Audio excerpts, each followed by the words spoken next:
old abbé and the young count, and invite them to favor one with a sketch of their social philosophy or a few first-hand family anecdotes.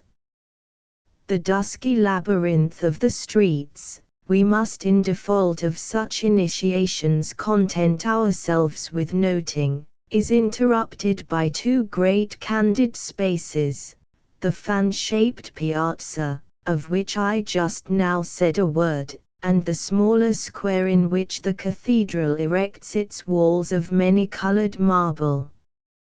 Of course, since paying the great piazza my compliments by moonlight, I have strolled through it often at sunnier and shadier hours.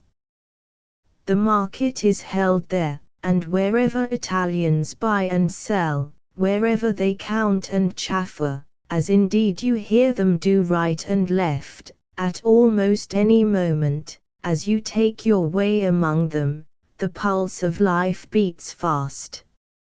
It has been doing so on the spot just named, I suppose, for the last 500 years, and during that time the cost of eggs and earthen pots has been gradually but inexorably increasing. The buyers nevertheless wrestle over their purchases as lustily as so many 14th-century burghers suddenly waking up in horror to current prices. You have but to walk aside, however, into the Palazzo Pubblico really to feel yourself a thrifty old medievalist. The state affairs of the Republic were formerly transacted here, but it now gives shelter to modern law courts and other prosy business.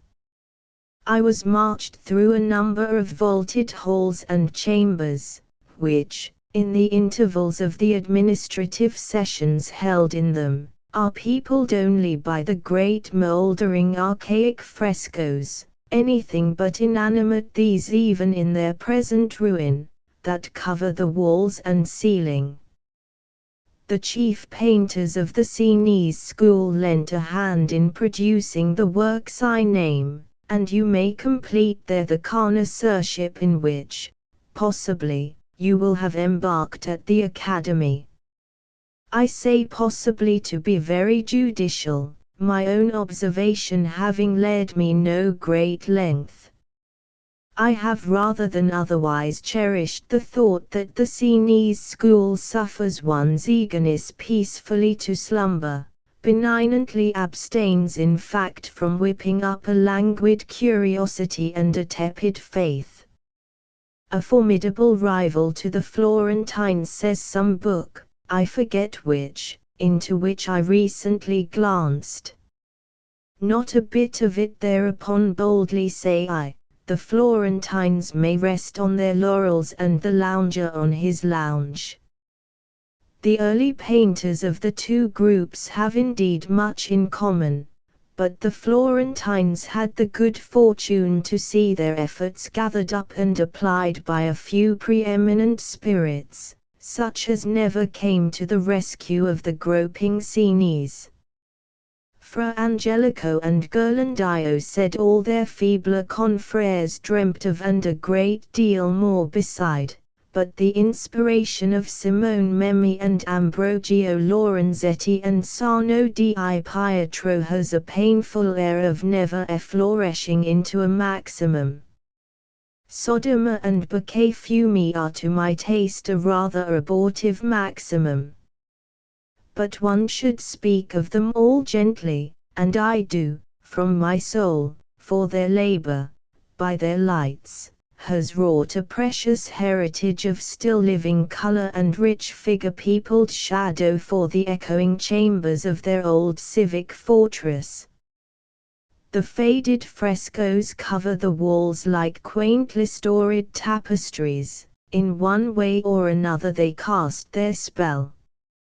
If one owes a large debt of pleasure to pictorial art, one comes to think tenderly and easily of its whole evolution, as of the conscious experience of a single mysterious, striving spirit, and one shrinks from saying rude things about any particular phase of it, just as one would from referring without precautions to some error or lapse in the life of a person one esteemed. You don't care to remind a grizzled veteran of his defeats, and why should we linger in Siena to talk about Boccafumi? I by no means go so far as to say, with an amateur with whom I have just been discussing the matter, that Sodoma is a precious poor painter and Boccafumi no painter at all, but, opportunity being limited, I am willing to let the remark about Boccafumi pass for true.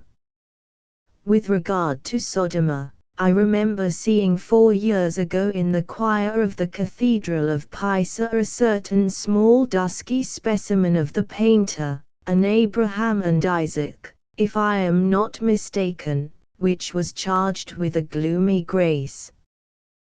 One rarely meets him in general collections, and I had never done so till the other day.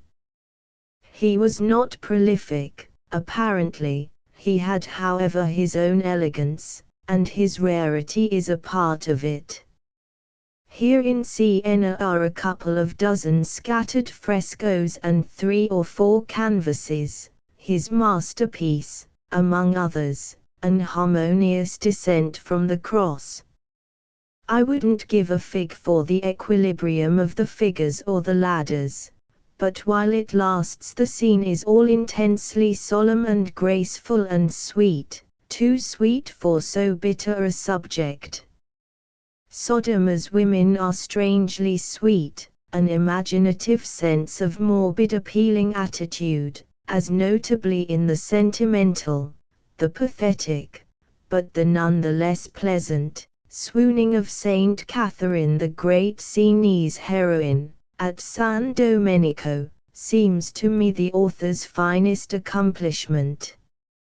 His frescoes have all the same almost appealing evasion of difficulty, and a kind of mild melancholy which I am inclined to think the sincerest part of them, for it strikes me as practically the artist's depressed suspicion of his own want of force. Once he determined, however, that if he couldn't be strong he would make capital of his weakness, and painted the Christ bound to the column of the Academy. Here he got much nearer and I have no doubt mixed his colors with his tears, but the result can't be better described than by saying that it is, pictorially, the first of the modern Christs. Unfortunately it hasn't been the last. Illustration, San Domenico, Siena. The main strength of Sienese art went possibly into the erection of the cathedral, and yet even here the strength is not of the greatest strain.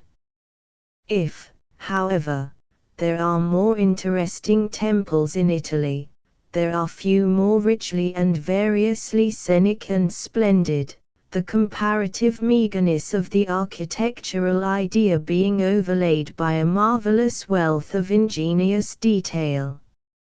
Opposite the church, with the dull old Archbishop's Palace on one side and a dismantled residence of the late Grand Duke of Tuscany on the other, is an ancient hospital with a big stone bench running all along its front. Here I have sat a while every morning for a week, like a philosophic convalescent, watching the florid facade of the cathedral glitter against the deep blue sky. It has been lavishly restored of late years, and the fresh white marble of the densely clustered pinnacles and statues and beasts and flowers flashes in the sunshine like a mosaic of jewels. There is more of this goldsmith's work in stone than I can remember or describe. It is piled up over 3 great doors with immense margins of exquisite decorative sculpture, still in the ancient cream-colored marble, and beneath 3 sharp pediments embossed with images relieved against red marble and tipped with golden mosaics. It is in the highest degree fantastic and luxuriant, it is on the whole very lovely. As a triumph of the many-hued it prepares you for the interior, where the same parti-colored splendor is endlessly at play, a confident complication of harmonies and contrasts and of the minor structural refinements and braveries. The internal surface is mainly wrought in alternate courses of black and white marble, but as the latter has been dimmed by the centuries to a fine mild brown, the place is all a concert of relieved and dispersed glooms. Save for Pinturicchio's brilliant frescoes in the sacristy, there are no pictures to speak of, but the pavement is covered with many elaborate designs in black and white mosaic after cartoons by Beccafumi.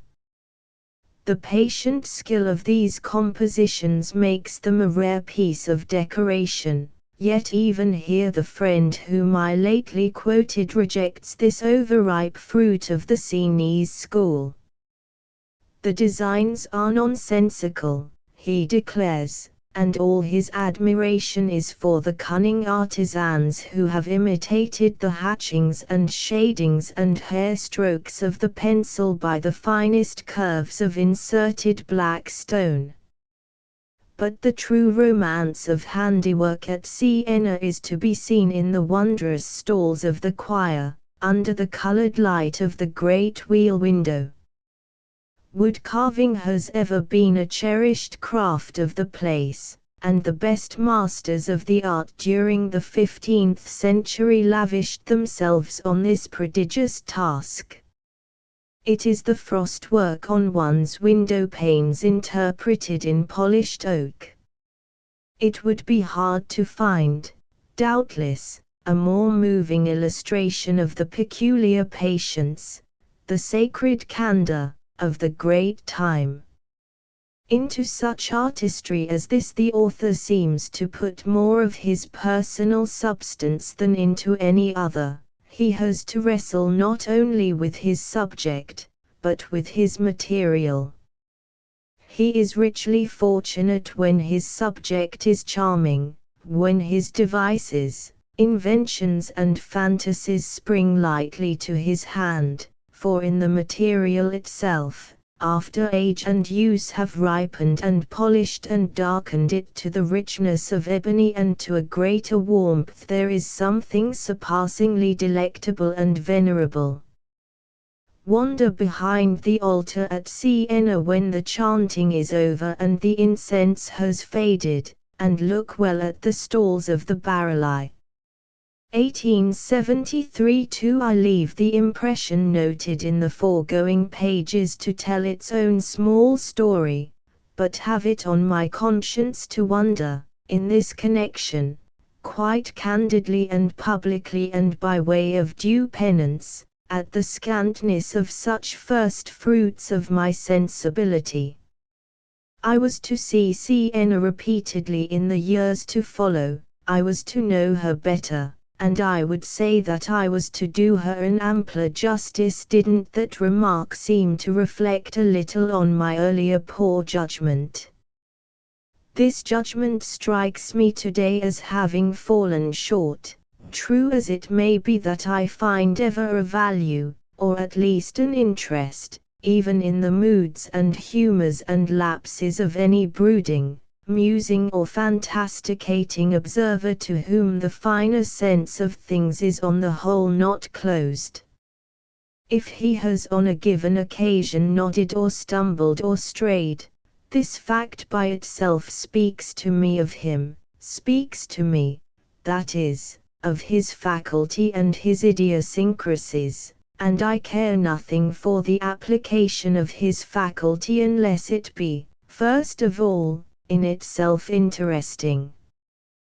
Which may serve as my reply to any objection here breaking out, on the ground that if a spectator's languors are evidence, of a sort, about that personage, they are scarce evident about the case before him, at least if the case be important.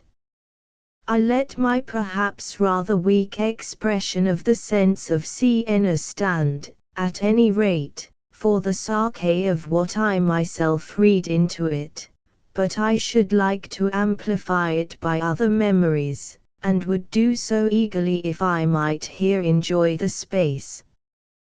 The difficulty for these rectifications is that if the early vision has failed of competence or of full felicity, if initiation has thus been slow, so, with renewals and extensions, so, with the larger experience, one hindrance is exchanged for another.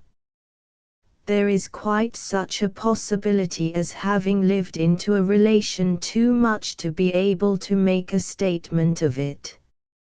I remember on one occasion arriving very late of a summer night, after an almost unbroken run from London, and the note of that approach, I was the only person alighting at the station below the great hill of the little fortress city, under whose at once frowning and gaping gate I must have passed, in the warm darkness and the absolute stillness, very much after the felt fashion of a person of importance about to be enormously incarcerated, gives me, for preservation thus belated, the pitch, as I may call it, at various times, though always at one season, of an almost systematist aesthetic use of the place.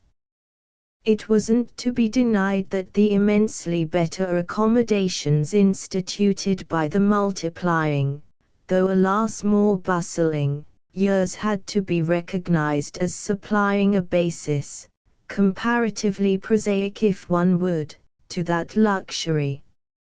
No sooner have I written which words, however, than I find myself adding that one wouldn't, that one doesn't, that is, consent now to regard the then new hotel, pretty old indeed by this time, as anything but an aid to a free play of perception. The strong and rank old Armdeing Iltera, in the darker street, has passed away, but its ancient rival the Aquilinera put forth claims to modernization, and the Grand Hotel, the still fresher flower of modernity near the gate by which you enter from the station, takes on to my present remembrance a mellowness as of all sorts of comfort, cleanliness and kindness. The particular facts, those of the visit I began here by alluding to, and those of still others, at all events, inveterately made in June or early in July, enter together in a fusion as of hot golden brown objects seen through the practicable crevices of shutters drawn upon high, cool, darkened rooms where the scheme of the scene involved longish days of quiet work, with late afternoon emergence and contemplation waiting on the better or the worse conscience. I thus associate the compact world of the admirable hilltop, the world of a predominant golden brown, with a general invocation of sensibility and fancy, and think of myself as going forth into the lingering light of summer evenings all attuned to intensity of the idea of compositional beauty, or in other words, freely speaking, to the question of color, to intensity of picture. To communicate with Siena in this charming way was thus, I admit, to have no great margin for the prosecution of inquiries, but I am not sure that it wasn't, little by little, to feel the whole combination of elements better than by a more exemplary method, and this from beginning to end of the scale. More of the elements indeed, for memory, hang about the days that were ushered in by that straight flight from the north than about any other series, if partly, doubtless, but because of my having then stayed longest. I specify it at all events for fond reminiscence as the year, the only year, at which I was present at the Palio, the earlier one,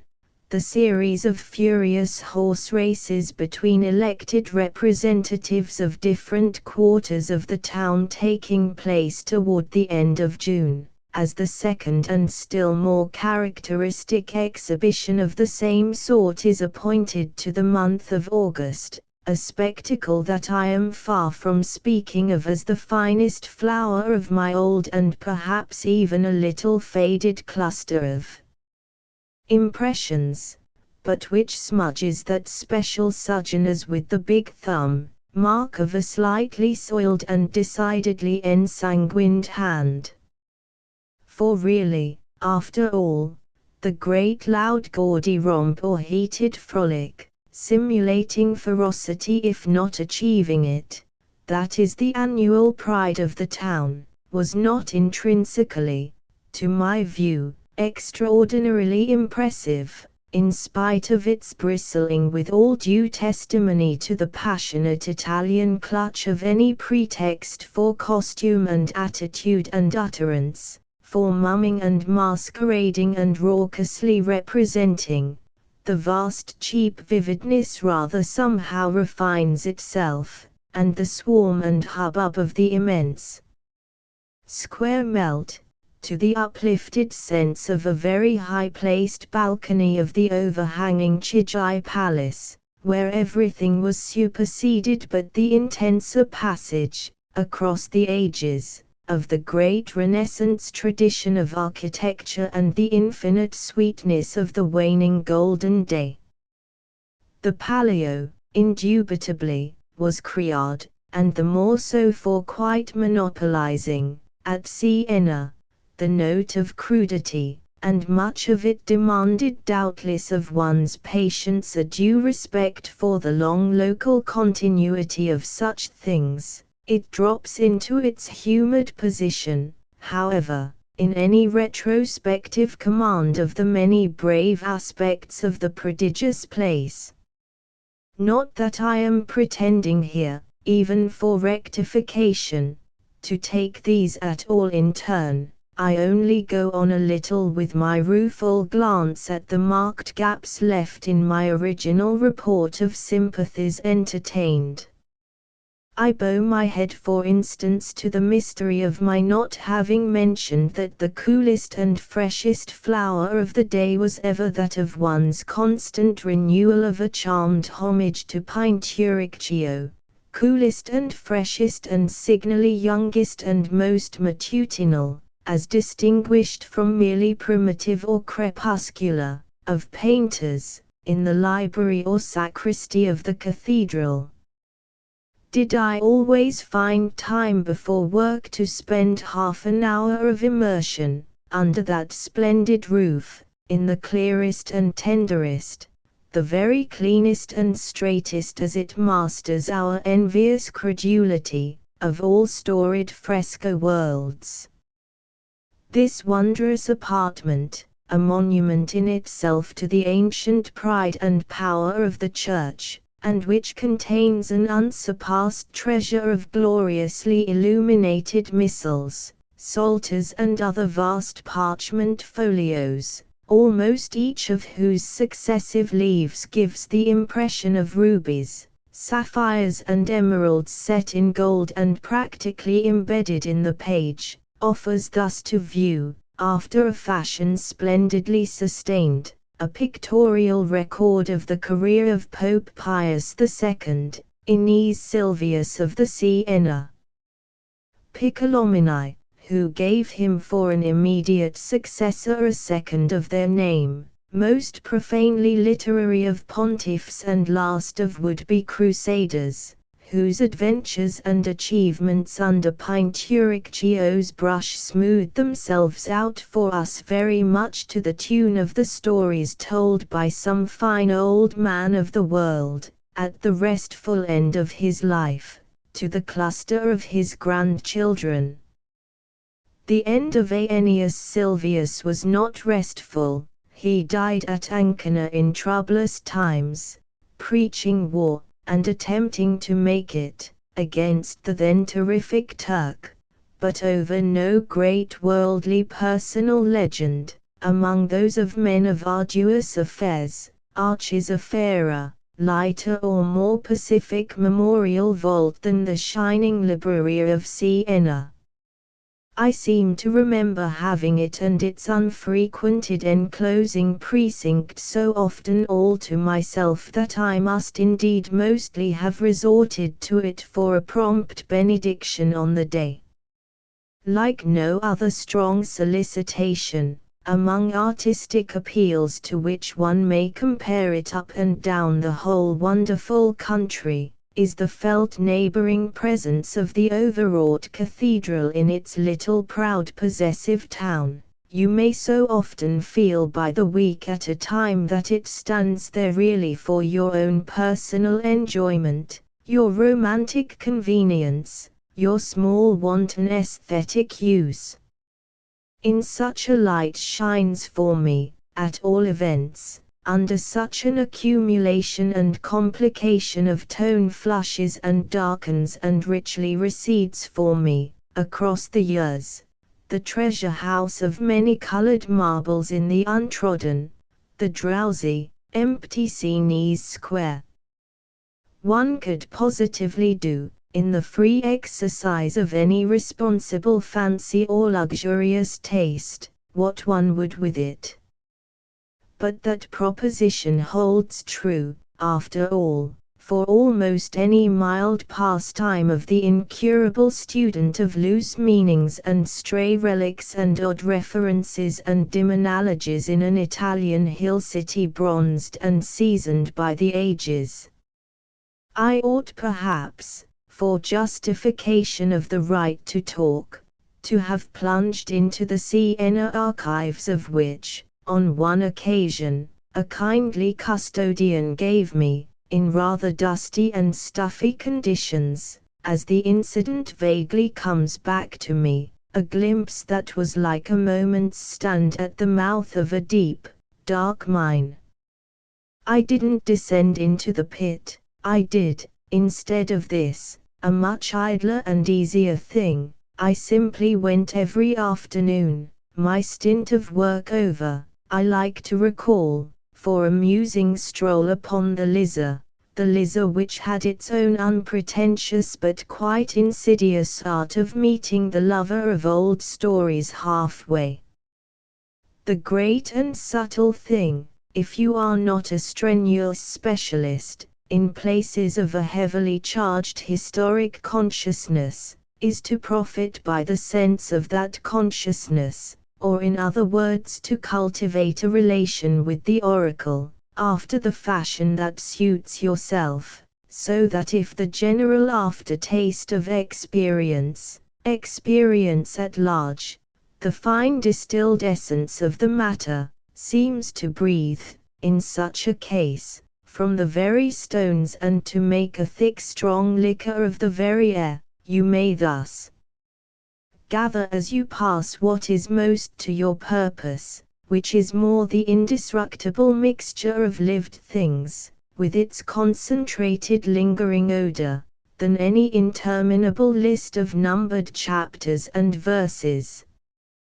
Chapters and verses, literally scanned, refuse coincidence, mostly, with the divisional proprieties of your own pile of manuscript, which is but another way of saying, in short, that if the Lizard is a mere fortified promontory of the great Sienese hill, serving at once as a stronghold for the present military garrison and as a planted and benched and bandstanded walk and recreation ground for the citizens, so I could never, toward close of day, either have enough of it or yet feel the vaguest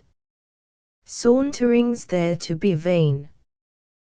They were vague with the qualification always of that fine amassing, as one wandered off, of the bronzed and seasoned element, the huge rock pedestal, the bravery of walls and gates and towers and palaces and loudly asserted dominion, and then of that pervaded or mildly infested air in which one feels the experience of the ages, of which I just spoke, to be exquisitely in solution, and lastly of the wide, strange, sad, beautiful horizon, a rim of far mountains that always pictured, for the leaner on old rubbed and smoothed parapets at the sunset hour, a country not exactly blighted or deserted, but that had had its life, on an immense scale, and had gone, with all its memories and relics, into rather austere, in fact into almost grim and misanthropic, retirement. This was a manner and a mood, at any rate, in all the land, that favored in the late afternoons the divinest landscape blues and purples, not to speak of its favoring still more my practical contention that the whole guarded headland in question, with the immense ramparts of golden brown and red that dropped into vineyards and orchards and cornfields and all the rustic elegance of the Tuscan Poderia, was knitting for me a chain of unforgettable hours, to the justice of which claim let these divagations testify. It wasn't, however, that one mightn't without disloyalty to that scheme of profit seek impressions further afield, though indeed I may best say of such a matter as the long pilgrimage to the pictured convent of Monte Olivto that it but played on the same fine chords as the overhanging, the far-gazing Liza. What it came to was that one simply put to the friendly test, as it were, the mood and manner of the country. This remembrance is precious, but the demonstration of that sense as of a great heaving region stilled by some final shock and returning thoughtfully, in fact tragically, on itself, couldn't have been more pointed. The long-drawn rural road I refer to, stretching over hill and dale and to which I devoted the whole of the longest day of the year, I was in a small single-horse conveyance, of which I had already made appreciative use, and with a driver as disposed as myself ever to sacrifice speed to contemplation, is doubtless familiar now with the rush of the motor car, the thought of whose free dealings with the solitude of Monte Olivto makes me a little ruefully reconsider, I confess, the spirit in which I have elsewhere in these pages, on behalf of the landscape lust, of the eyes, acknowledged our general increasing debt to that vehicle. For that we met nothing whatever, as I seem at this distance of time to recall, while we gently trotted and trotted through the splendid summer hours and a dry desolation that yet somehow smiled and smiled, was part of the charm and the intimacy of the whole impression, the impression that culminated at last, before the great cloistered square, lonely, bleak and stricken, in the almost aching vision, more frequent in the Italy of today than anywhere in the world, of the uncalculated waste of a myriad forms of piety, forces of labor, beautiful fruits of genius. However, one gaped above all things for the impression, and what one mainly asked was that it should be strong of its kind. That was the case, I think I couldn't but feel, at every moment of the couple of hours I spent in the vast, cold, empty shell, out of which the Benedictine Brotherhood sheltered there for ages had lately been turned by the strong arm of a secular state. There was but one good brother left, a very lean and tough survivor, a dusky, elderly, friendly abate, of an indescribable type and a perfect manner, of whom I think I felt immediately thereafter that I should have liked to say much, but as to whom I must have yielded to the fact that ingenious and vivid commemoration was even then in store for him.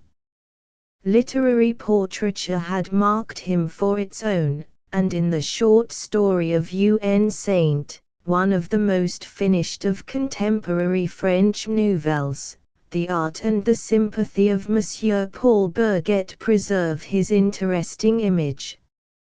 He figures in the beautiful tale, the abbate of the desolate cloister and of those comparatively quiet years, as a clean, clear type of sainthood, a circumstance this in itself to cause a fond analyst of other than Latin race, model and painter in this case having their Latinism so strongly in common, almost endlessly to meditate.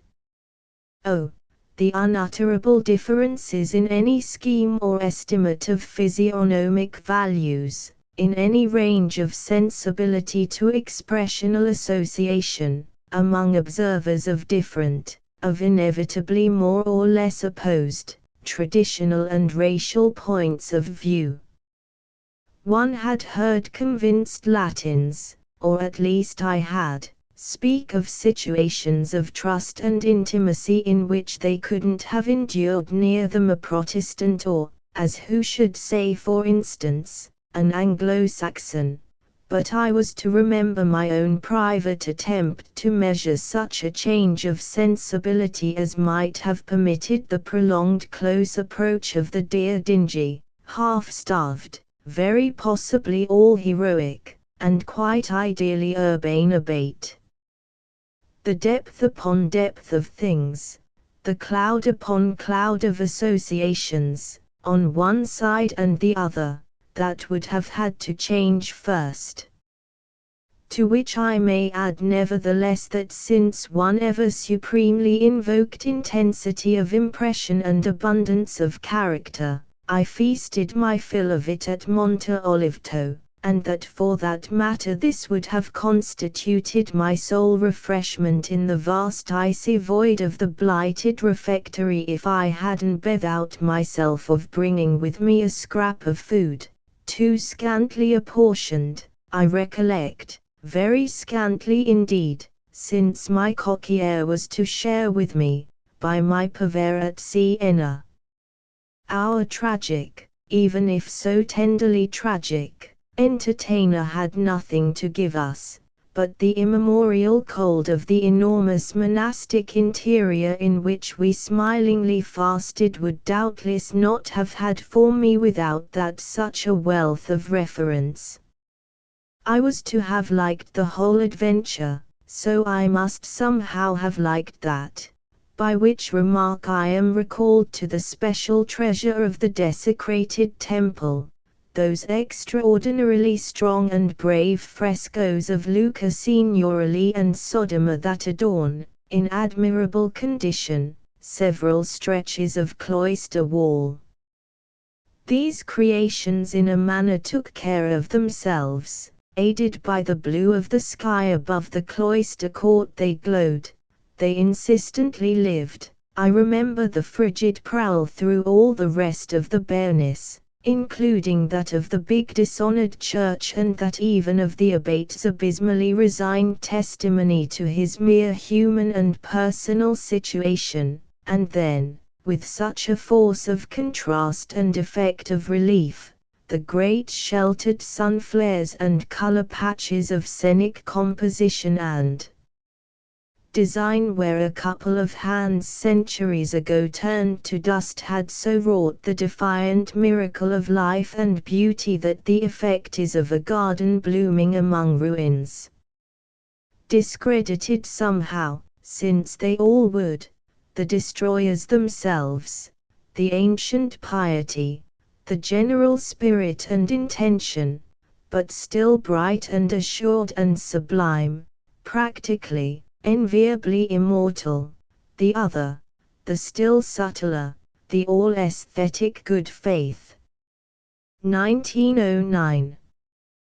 The autumn in Florence. Florence too has its season not less than Rome, and I have been rejoicing for the past 6 weeks in the fact that this comparatively crowded parenthesis hasn't yet been opened.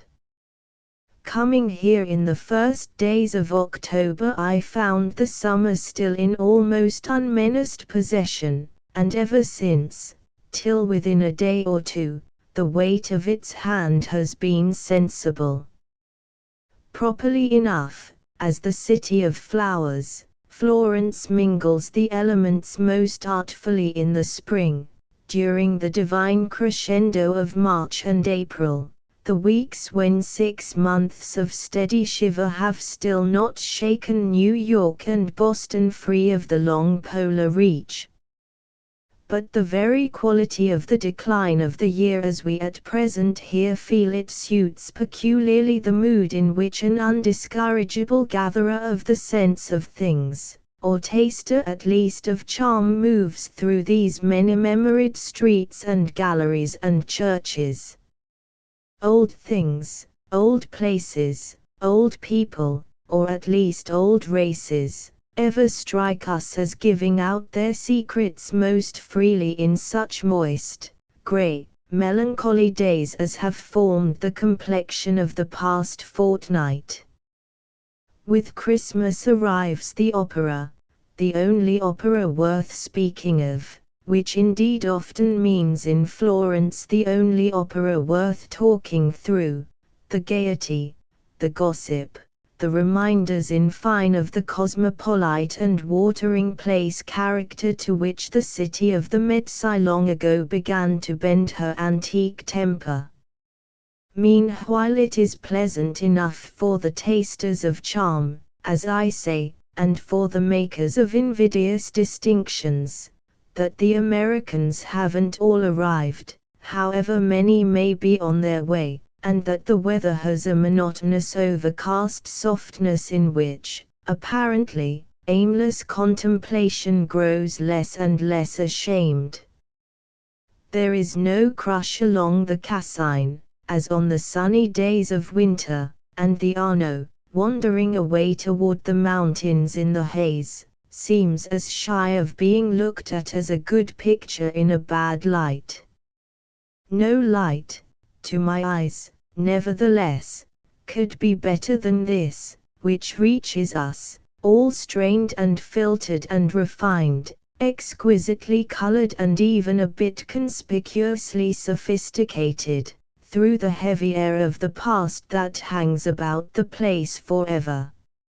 I first knew Florence early enough, I am happy to say, to have heard the change for the worse, the taint of the modern order, bitterly lamented by old haunters, admirers, lovers, those qualified to present a picture of the conditions prevailing under the good old Grand Dukes, the two last of their line in especial, that, for its blessed reflection of sweetness and mildness and cheapness and ease, of every immediate boon in life to be enjoyed quite for nothing, could but draw tears from belated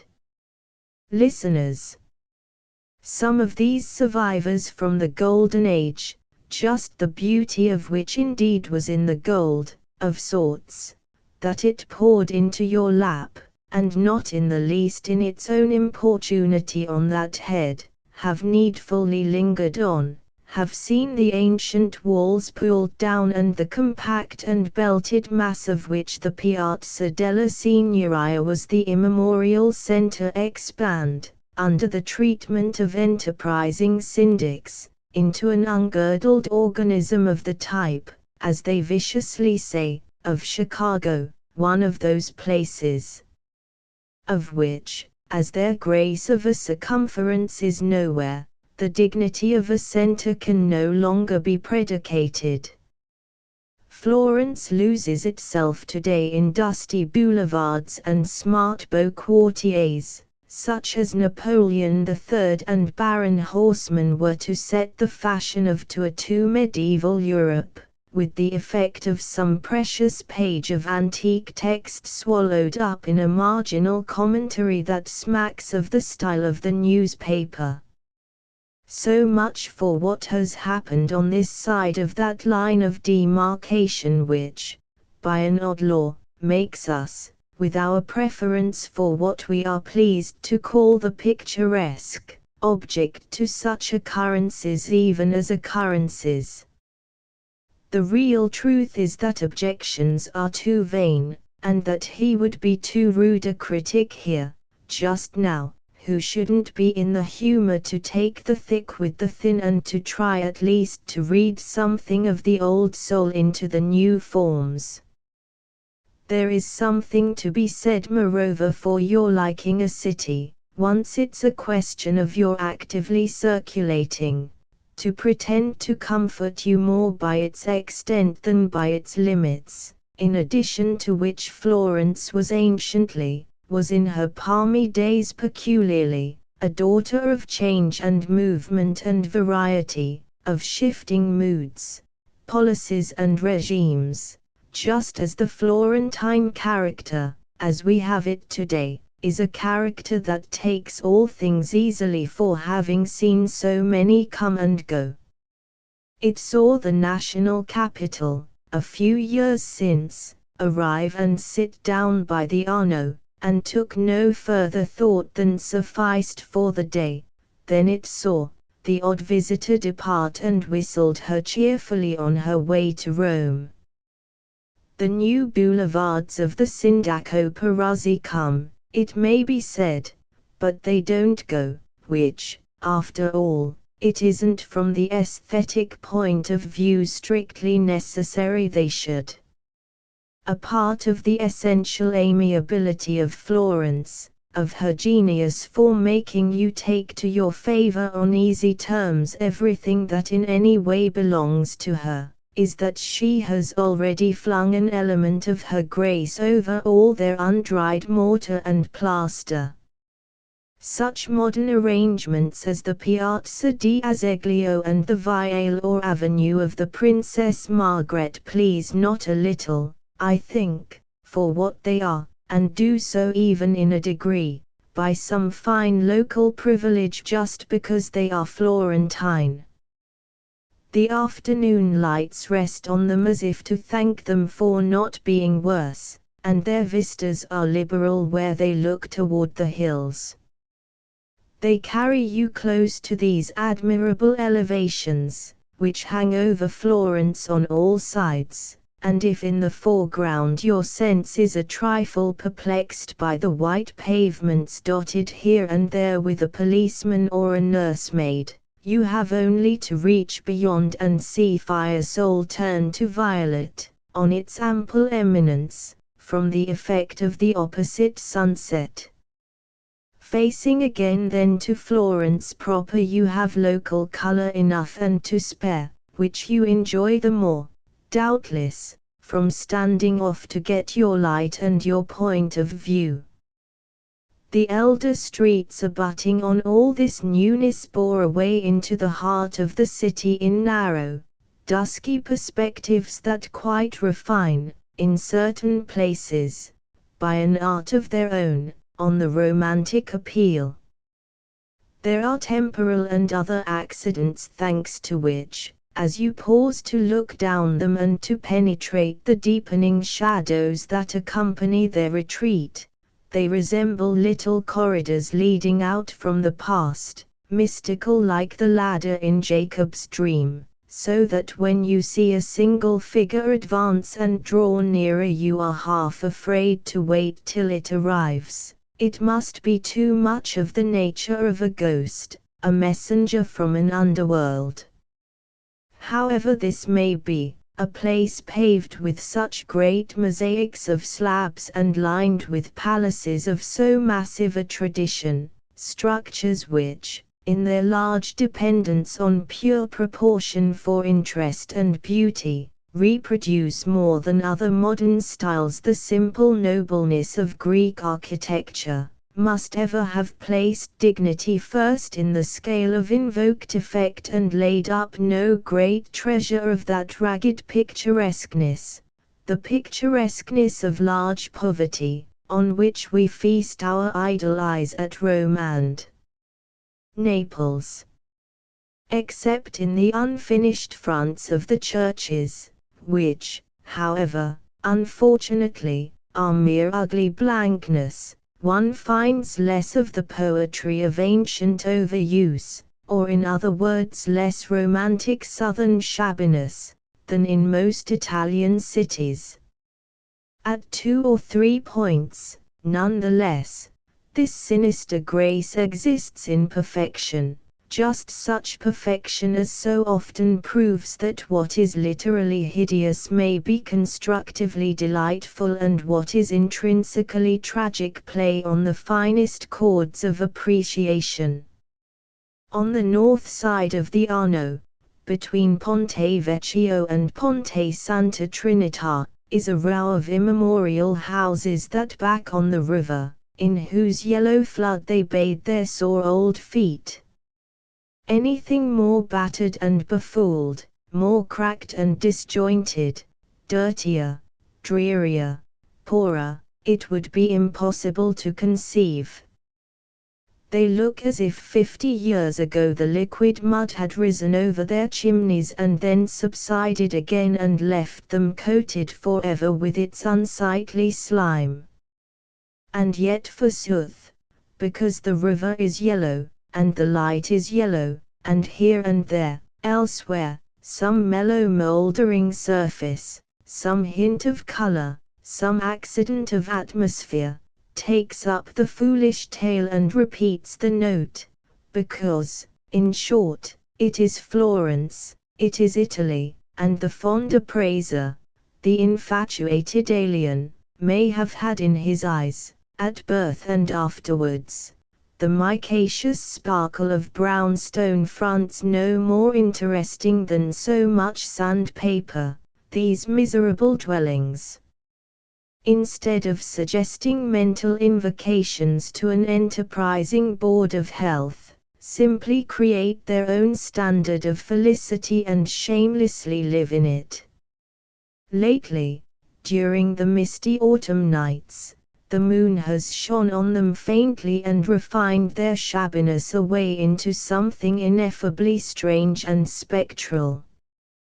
The turbid stream sweeps along without a sound, and the pale tenements hang above it like a vague miasmatic exhalation. The dimmest back scene at the opera, when the tenor is singing his sweetest, seems hardly to belong to a world more detached from responsibility. Illustration, on the Arno, Florence. What it is that infuses so rich an interest into the general charm is difficult to say in a few words, yet as we wander hither and thither in quest of sacred canvas and immortal bronze and stone, we still feel the genius of the place hang about. Two industrious English ladies, the Misses Horner, have lately published a couple of volumes of walks by the Arno side, and their work is a long enumeration of great artistic deeds. These things remain for the most part in sound preservation, and, as the weeks go by and you spend a constant portion of your days among them, the sense of one of the happiest periods of human taste, to put it only at that, settles upon your spirit. It was not long. It lasted, in its splendor, for less than a century, but it has stored away in the palaces and churches of Florence a heritage of beauty that these 3 enjoying centuries since haven't yet exhausted. This forms a clear intellectual atmosphere into which you may turn aside from the modern world and fill your lungs as with the breath of a forgotten creed. The memorials of the past here address us moreover with a friendliness, win us by we scarcely know what sociability, what equal amenity, that we scarce find matched in other great aesthetically endowed communities and periods. Venice, with her old palaces cracking under the weight of their treasures, is, in her influence, insupportably sad. Athens, with her maimed marbles and dishonored memories, transmutes the consciousness of sensitive observers, I am told, into a chronic heartache, but in one's impression of old Florence the abiding felicity, the sense of saving sanity, of something sound and human, predominates, offering you a medium still conceivable for life. The reason of this is partly, no doubt, the sympathetic nature, the temperate joy, of Florentine art in general, putting the sole Dante, greatest of literary artists, aside, partly the tenderness of time, in its lapse, which, save in a few cases, has been as sparing of injury as if it knew that when it should have dimmed and corroded these charming things it would have nothing so sweet again for its tooth to feed on. If the beautiful Ghirlandaio and Lipis are fading, this generation will never know it. The large Fra Angelico in the Academy is as clear and keen as if the good old monk stood there wiping his brushes. The colors seem to sing, as it were, like new-fledged birds in June. Nothing is more characteristic of early Tuscan art than the high reliefs of Luca della Robbia, yet there isn't one of them that, except for the unique mixture of freshness with its wisdom, of candor with its expertness, mightn't have been modeled yesterday. But perhaps the best image of the absence of stale melancholy or wasted splendor, of the positive presence of what I have called temperate joy, in the Florentine impression and genius, is the bell tower of Giotto, which rises beside the cathedral. No beholder of it will have forgotten how straight and slender it stands there, how strangely rich in the common street, plated with colored marble patterns, and yet so far from simple or severe in design that we easily wonder how its author, the painter of exclusively and portentously grave little pictures, should have fashioned a building which in the way of elaborate elegance, of the true play of taste, leaves a jealous modern criticism nothing to miss. Nothing can be imagined at once more lightly and more pointedly fanciful. It might have been handed over to the city, as it stands, by some oriental genie tired of too much detail. Yet for all that suggestion it seems of no particular time, not grey and hoary like a Gothic steeple, not cracked and despoiled like a Greek temple, its marbles shining so little less freshly than when they were laid together, and the sunset lighting up its cornice with such a friendly radiance, that you come at last to regard it simply as the graceful, indestructible soul of the place made visible. The cathedral, externally, for all its solemn hugeness, strikes the same note of would-be reasoned elegance and cheer. It has conventional grandeur, of course, but a grandeur so frank and ingenuous even in its parti pris. It has seen so much, and outlived so much, and served so many sad purposes, and yet remains in aspect so full of the fine Tuscan geniality, the feeling for life, one may almost say the feeling for amusement, that inspired it. Its vast many-colored marble walls become at any rate, with this, the friendliest note of all Florence. There is an unfailing charm in walking past them while they lift their great acres of geometrical mosaic higher in the air than you have time or other occasion to look. You greet them from the deep street as you greet the side of a mountain when you move in the gorge, not twisting back your head to keep looking at the top, but content with the minor accidents, the nestling hollows and soft cloud shadows, the general protection of the valley. Florence is richer in pictures than we really know till we have begun to look for them in outlying corners, Then, here and there, one comes upon lurking values and hidden gems that it quite seems one might as a good New Yorker quietly bag for the so aspiring museum of that city without their being missed. The Pitti Palace is of course a collection of masterpieces. They jostle each other in their splendor, they perhaps even, in their merciless multitude, rather fatigue our admiration. The Uffizi is almost as fine a show, and together with that long serpentine artery which crosses the Arno and connects them, making you ask yourself, whichever way you take it, what goal can be grand enough to crown such a journey, they form the great central treasure chamber of the town.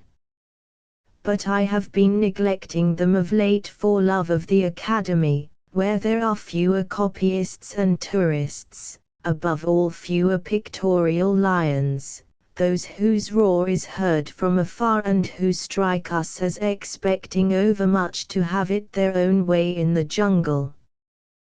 The pictures at the Academy are all, rather, doves. The whole impression is less pompously tropical. Selection still leaves one too much to say, but I noted here, on my last occasion, an enchanting Botticelli so obscurely hung, in one of the smaller rooms, that I scarce knew whether most to enjoy or to resent its relegation. Placed, in a mean black frame, where you wouldn't have looked for a masterpiece, it yet gave out to a good glass every characteristic of one. Representing as it does the walk of Tobias with the angel, there are really parts of it that an angel might have painted, but I doubt whether it is observed by half a dozen persons a year. That was my excuse for my wanting to know, on the spot, though doubtless all sophistically, what dishonor could the transfer be artfully accomplished. A strong American light and a brave gilded frame would, comparatively speaking, do it. There and then it would shine with the intense authority that we claim for the fairest things, would exhale its wondrous beauty as a sovereign example. What it comes to is that this master is the most interesting of a great band, the only Florentine save Leonardo and Michael in whom the impulse was original and the invention rare. His imagination is of things strange, subtle and complicated, things it at first strikes us that we moderns have reason to know, and that it has taken us all the ages to learn, so that we permit ourselves to wonder how a primitive could come by them. We soon enough reflect, however, that we ourselves have come by them almost only through him, exquisite spirit that he was, and that when we enjoy, or at least when we encounter, in our William Morrises, in our Rossettis and Burne-Joneses, the note of the haunted or overcharged consciousness, we are but treated, with other matters, to repeated doses of diluted Botticelli. He practically set with his own hand almost all the copies to almost all our so-called pre-Raphaelites, earlier and later, near and remote. Let us at the same time, none the less, never fail of response to the great Florentine geniality at large. Fra Angelico, Filippo Lippi, Ghirlandaio, were not subtly imaginative, were not even riotously so, but what other three were ever more gladly observant, more vividly and richly true? If there should some time be a weeding out of the world's possessions, the best works of the early Florentines will certainly be counted among the flowers. With the ripest performances of the Venetians, by which I don't mean the overripe, we can but take them for the most valuable things in the history of art. Heaven forbid we should be narrowed down to a cruel choice, but if it came to a question of keeping or losing between half a dozen Raphaels and half a dozen things, it would be a joy to pick out at the Academy. I fear that, for myself, the memory of the Transfiguration, or indeed of the other Roman relics of the painter, wouldn't save the Raphaels. And yet this was so far from the opinion of a patient artist whom I saw the other day copying the finest of Ghirlandaio's, a beautiful adoration of the kings at the Hospital of the Innocenti. Here was another sample of the buried art wealth of Florence. It hangs in an obscure chapel, far aloft, behind an altar, and though now and then a stray tourist wanders in and puzzles a while over the vaguely glowing forms, the picture is never really seen and enjoyed. I found an aged Frenchman of modest mien perched on a little platform beneath it, behind a great hedge of altar candlesticks, with an admirable copy all completed. The difficulties of his task had been well nigh insuperable, and his performance seemed to me a real feat of magic. He could scarcely move or turn, and could find room for his canvas but by rolling it together and painting a small piece at a time, so that he never enjoyed a view of his ensemble.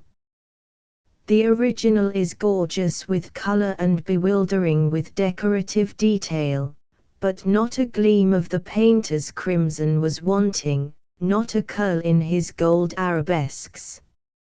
It seemed to me that if I had copied a Ghirlandaio in such conditions I would at least maintain for my own credit that he was the first painter in the world. Very good of its kind, said the weary old man with a shrug of reply for my raptures, but oh, how far short of Raphael. However that may be, if the reader chances to observe this consummate copy in the so commendable museum devoted in Paris to such works, let him stop before it with a due reverence. It is one of the patient things of art. Seeing it wrought there, in its dusky nook, under such scant convenience, I found no bar in the painter's foreignness to a thrilled sense that the old art life of Florence isn't yet extinct. It still at least works spells and almost miracles. 1873 Florentine notes I yesterday that languid organism known as the Florentine Carnival put on a momentary semblance of vigor, and decreed a general corso through the town. The spectacle was not brilliant, but it suggested some natural reflections. I encountered the line of carriages in the square before Santa Cruz, of which they were making the circuit. They rolled solemnly by, with their inmates frowning forth at each other in apparent wrath at not finding each other more worthwhile. There were no masks, no costumes, no decorations, no throwing of flowers or sweetmeats. It was as if each carriageful had privately and not very heroically resolved not to be at costs, and was rather discomfited at finding that it was getting no better entertainment than it gave. The middle of the piazza was filled with little tables, with shouting mountebanks, mostly disguised in battered bonnets and crinolines, offering chances in raffles for plucked fowls and kerosene lamps. I have never thought the huge marble statue of Dante, which overlooks the scene, a work of the last refinement, but, as it stood there on its high pedestal, chin in hand, frowning down on all this cheap foolery, it seemed to have a great moral intention. The carriages followed a prescribed course, through Via Gibellina, via del Proconsolo, past the Badia and the Bargello, beneath the great tessellated cliffs of the cathedral, through Via Tornabuoni and out into 10 minutes sunshine beside the Arno. Much of all this is the gravest and stateliest part of Florence, a quarter of supreme dignity, and there was an almost ludicrous incongruity in seeing pleasure leading her train through these dusky historic streets. It was most uncomfortably cold, and in the absence of masks many a fair nose was fantastically tipped with purple. But as the carriages crept solemnly along they seemed to keep a funeral march, to follow an antique custom, an exploded faith, to its tomb. The carnival is dead, and these good people who had come abroad to make merry were funeral mutes and grave diggers. Last winter in Rome it showed but a galvanized life, yet compared with this humble exhibition it was operatic. At Rome indeed it was too operatic. The knights on horseback there were a bevy of circus riders, and I'm sure half the mad revellers repaired every night to the Capitol for their 12 sous a day. I have just been reading over the letters of the President de Brosses. 100 years ago, in Venice, the carnival lasted 6 months, and at Rome for many weeks each year one was free, under cover of a mask, to perpetrate the most fantastic follies and cultivate the most remunerative vices. It's very well to read the President's notes, which have indeed a singular interest, but they make us ask ourselves why we should expect the Italians to persist in manners and practices which we ourselves, if we had responsibilities in the matter, should find intolerable. The Florentines at any rate spend no more money nor faith on the carnivalesque. And yet this truth has a qualification, for what struck me in the whole spectacle yesterday, and prompted these observations, was not at all the more or less of costume of the occupants of the carriages, but the obstinate survival of the merry-making instinct in the people at large. There could be no better example of it than that so dim a shadow of entertainment should keep all Florence standing and strolling, densely packed for hours, in the cold streets. There was nothing to see that mightn't be seen on the Cascine any fine day in the year, nothing but a name, a tradition, a pretext for sweet staring idleness. The faculty of making much of common things and converting small occasions into great pleasures is, to a son of communities strenuous as ours are strenuous, the most salient characteristic of the so-called Latin civilizations. It charms him and vexes him, according to his mood, and for the most part it represents a moral gulf between his own temperamental and indeed spiritual sense of race, and that of Frenchmen and Italians, far wider than the watery leagues that a steamer may annihilate. But I think his mood is wisest when he accepts the foreign easy surrender to all the senses as the sign of an unconscious philosophy of life, instilled by the experience of centuries, the philosophy of people who have lived long and much, who have discovered no short-cuts to happiness and no effective circumvention of effort, and so have come to regard the average lot as a ponderous fact that absolutely calls for a certain amount of sitting on the lighter tray of the scales. Florence yesterday then took its holiday in a natural, placid fashion that seemed to make its own temper an affair quite independent of the splendor of the compensation decreed on a higher line to the weariness of its legs. That the Corso was stupid or lively was the shame or the glory of the powers above, the fates, the gods, the forestieri, the town councilmen, the rich or the stingy.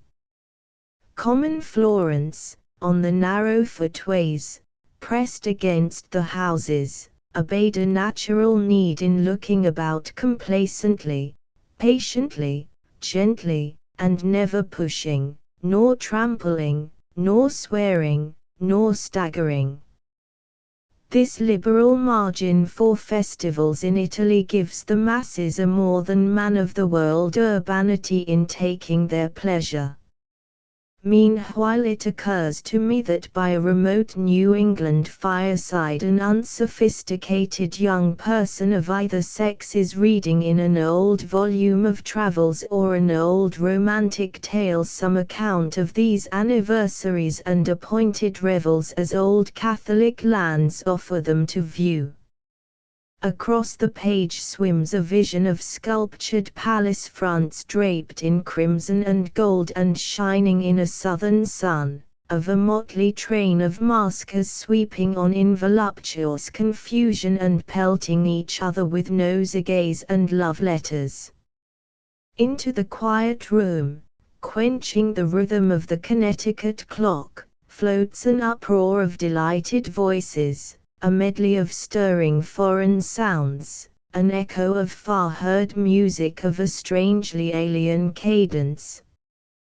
But the dusk is falling, and the unsophisticated young person closes the book wearily and wanders to the window. The dusk is falling on the beaten snow. Down the road is a white wooden meeting house, looking grey among the drifts. The young person surveys the prospect a while, and then wanders back and stares at the fire. The Carnival of Venice, of Florence, of Rome, color and costume, romance and rapture. The young person gazes in the firelight at the flickering chiaroscuro of the future, discerns at last the glowing phantasm of opportunity, and determines with a wild heartbeat to go and see it all, 20 years hence. A couple of days since, driving to Fiesole, we came back by the castle of Vincegliata. The afternoon was lovely, and, though there is as yet, the 10th of February, no visible revival of vegetation, the air was full of a vague vernal perfume, and the warm colors of the hills and the yellow western sunlight flooding the plain seemed to contain the promise of nature's return to grace. It's true that above the distant pale blue gorge of Vallombrosa the mountain line was tipped with snow, but the liberated soul of spring was nevertheless at large. The view from Fiesole seems vaster and richer with each visit. The hollow in which Florence lies, and which from below seems deep and contracted, opens out into an immense and generous valley and leads away the eye into 100 gradations of distance. The place itself showed, amid its checkered fields and gardens, with as many towers and spires as a chessboard half cleared. The domes and towers were washed over with a faint blue mist. The scattered columns of smoke, interfused with the sinking sunlight, hung over them like streamers and pennons of silver gauze, and the Arno, twisting and curling and glittering here and there, was a serpent cross striped with silver.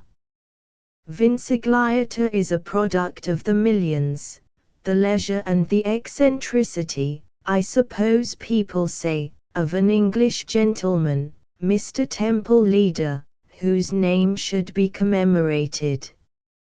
You reach the castle from Fiesole by a narrow road, returning toward Florence by a romantic twist through the hills and passing nothing on its way save thin plantations of cypress and cedar. Upward of 20 years ago, I believe, this gentleman took a fancy to the crumbling shell of a medieval fortress on a breezy hilltop overlooking the Val di Arno and forthwith bought it and began to restore it.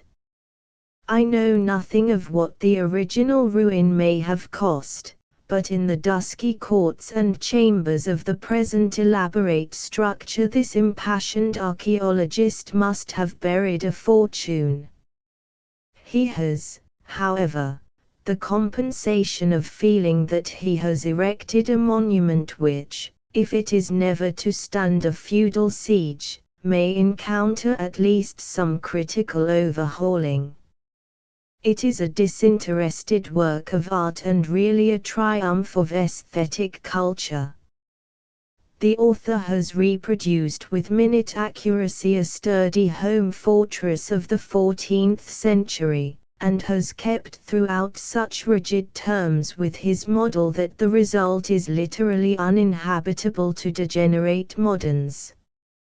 It is simply a massive facsimile, an elegant museum of archaic images, mainly but most amusingly counterfeit, perched on a spur of the Apennines.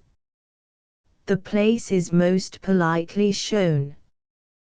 There is a charming cloister, painted with extremely clever quaint frescoes, celebrating the deeds of the founders of the castle. A cloister that is everything delightful a cloister should be except truly venerable and employable.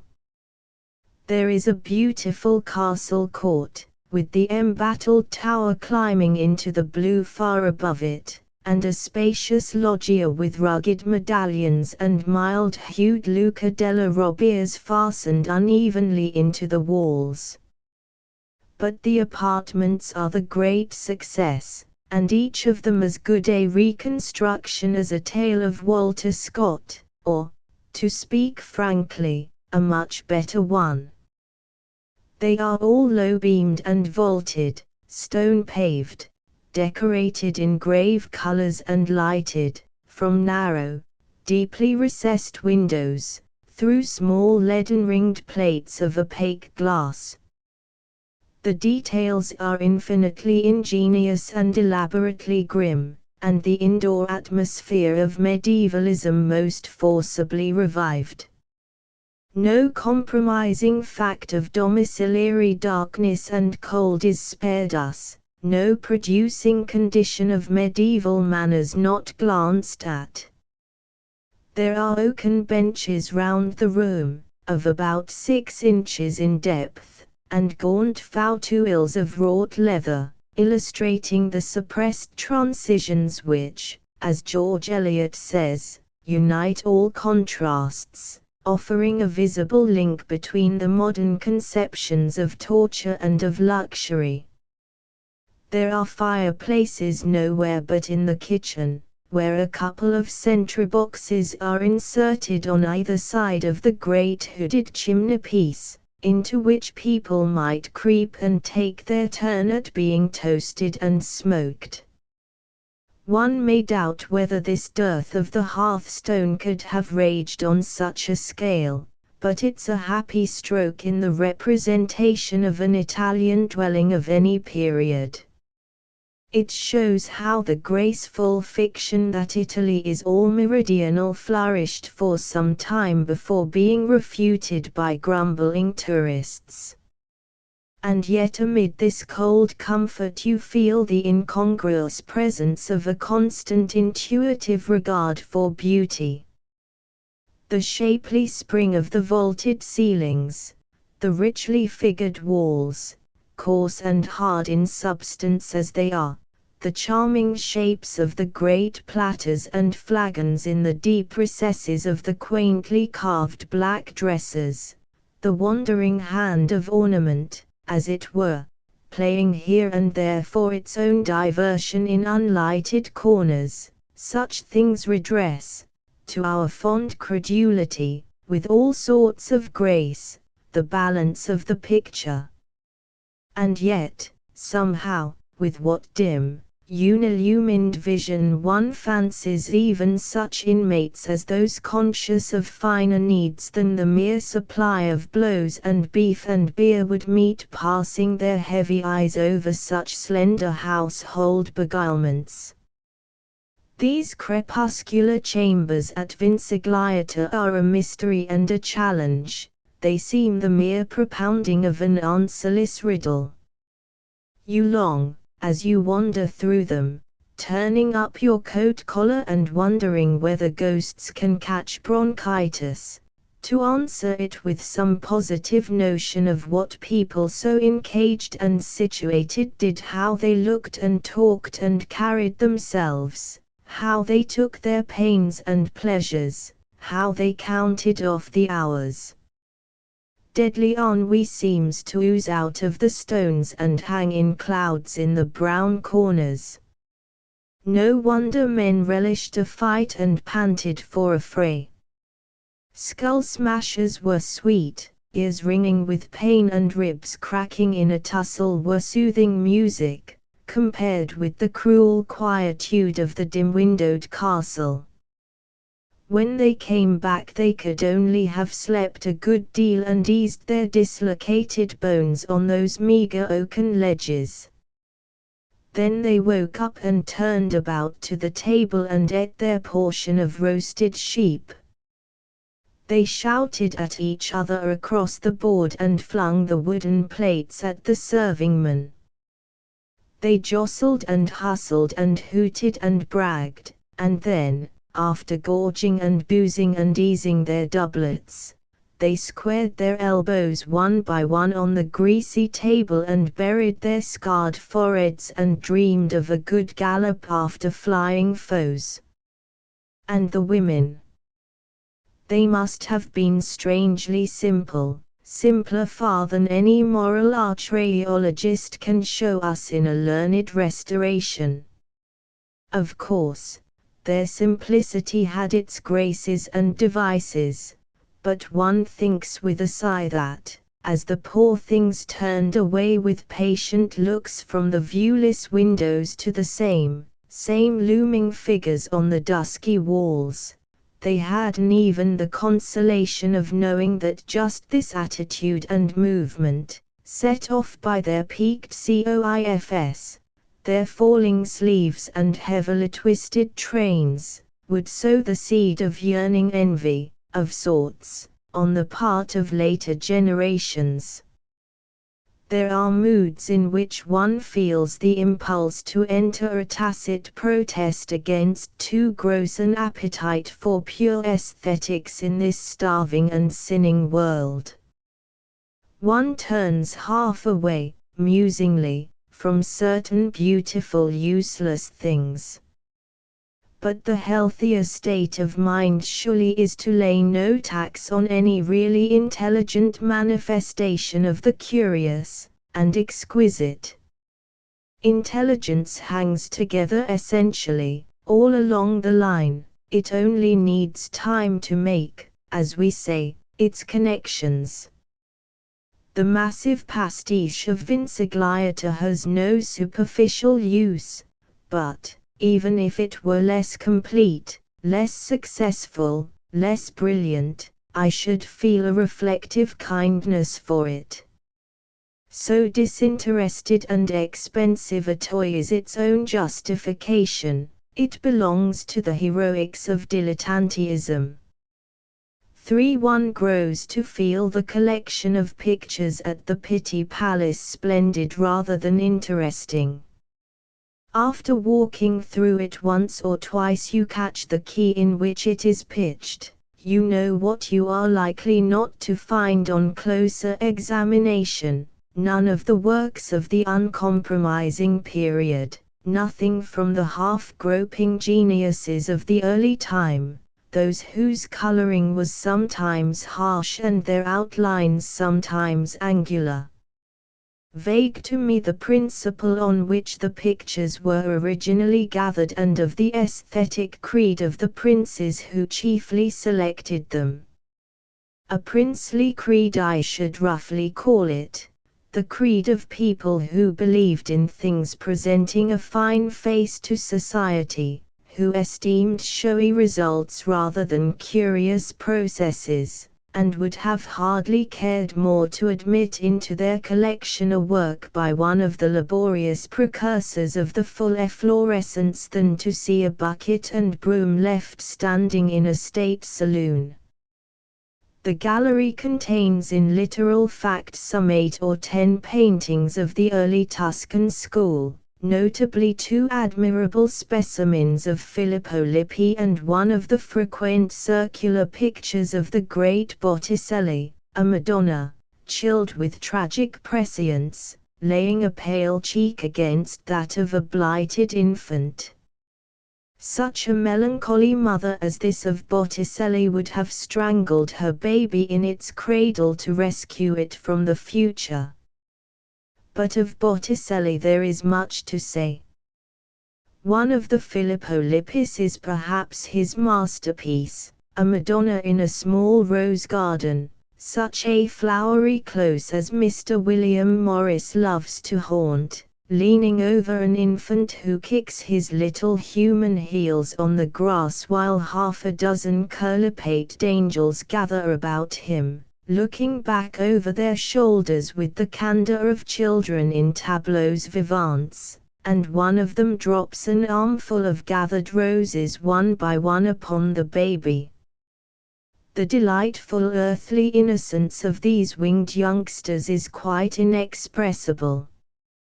Their heads are twisted about toward the spectator as if they were playing at leapfrog and were expecting a companion to come and take a jump. Never did young art, never did subjective freshness, attempt with greater success to represent those phases. But these 3 fine works are hung over the tops of doors in a dark back room. The bucket and broom are thrust behind a curtain. It seems to me, nevertheless, that a fine Filippo Lippi is good enough company for an Allori or a Cigoli, and that too deeply sentient Virgin of Botticelli might happily balance the flower-like irresponsibility of Raphael's Madonna of the Chair. Taking the Pitti collection, however, simply for what it pretends to be, it gives us the very flower of the sumptuous, the courtly, the grand-ducal. It is chiefly official art, as one may say, but it presents the fine side of the type, the brilliancy, the facility.